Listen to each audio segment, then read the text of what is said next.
Well, the road to the aisle starts with a single date, and advances in technology have revolutionised the way many people meet up. No longer a dating website seen as a bit sad. Now they're openly used without a second thought. One of the most high-profile online tools to emerge is designed specifically for gay men and leaves little to the imagination. Cordelia Lynch has been to meet some of the users of these ever-growing online services to ask what modern-day same-sex dating is like.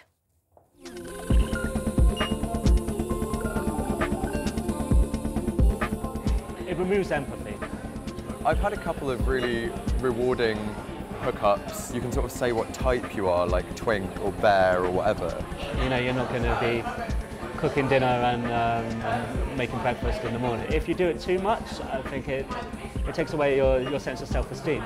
It's just done what it says on the tin and served its purpose, and it's been great. The person is just a box, a picture, you know, a couple of stats of their height and their weight. It's instant, addictive, framed for the consumer. And apps like Grindr have changed the dating landscape. It's a physical facilitator, you know, like it's about how someone looks and how you present yourself. Patrick Cash is one of 4 million searching for Mr. Right or Mr. Just Right now. Wherever you are, it locates other users nearby and allows you to chat instantly.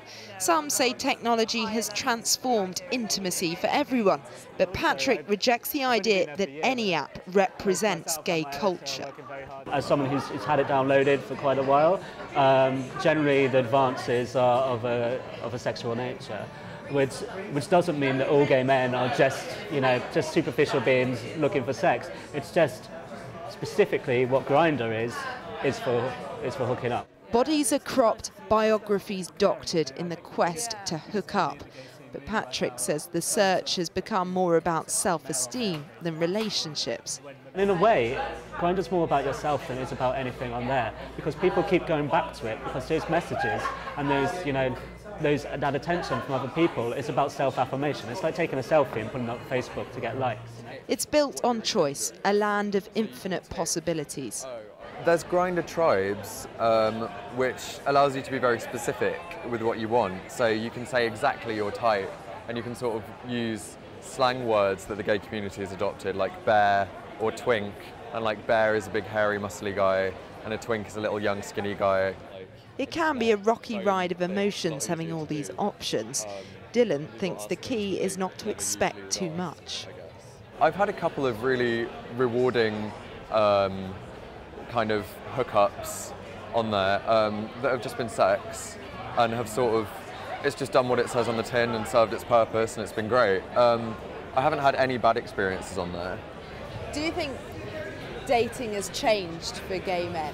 Definitely, but I think it's changed for straight people as well. With the internet, I mean, it used to be, I think 10 years ago, it's fair to say that dating websites were considered a bit sad and a bit pathetic, and you only went on there if you couldn't find a boyfriend or whatever. But now, like, all my female friends and male straight friends, like 90% of them are on Plenty of Fish or Tinder or whatever. With that, he was off to meet another match. I caught up with him the next day. He said his date didn't involve any sex, so a dating app's just perpetuating stereotypes. Superficial sex has become a lot more acceptable, and that unavoidably changes relationships and dating, obviously. But I think people are just a bit more relaxed. There are now apps for lesbians and straight people. Some say it's liberating, others fear the end of monogamy. Whatever your sexuality, the divide between how we search for love and lust appears to be diminishing.